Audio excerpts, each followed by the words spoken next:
Un vaso di Pandora scoperchiato dall'inchiesta Stige dei Rossa di Crotone sull'attività criminale della cosca calabrese Farao Marincola, i cui tentacoli erano arrivati fino in Veneto e qui si erano ben fissati. Le indagini hanno permesso di portare alla luce come nella nostra regione, tra Padova, Vicenza, Venezia, Treviso, Verona, gli uomini legati all''ndrangheta operassero per investire i soldi della malavita in imprese insospettabili. A guidare gli inquirenti le intercettazioni in carcere a Padova, dove sono rinchiusi alcuni boss che dalla cella guidavano gli altri affiliati.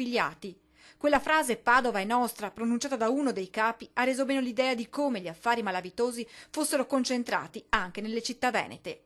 Tra le 169 persone raggiunte tra Italia e Germania dai provvedimenti della Procura di Catanzaro, anche 5 persone residenti in Veneto, 2 nel Padovano, 1 nel Vicentino e un veneziano di Marghera ma che vive oltre confine, tutti destinatari di un ordine di carcerazione.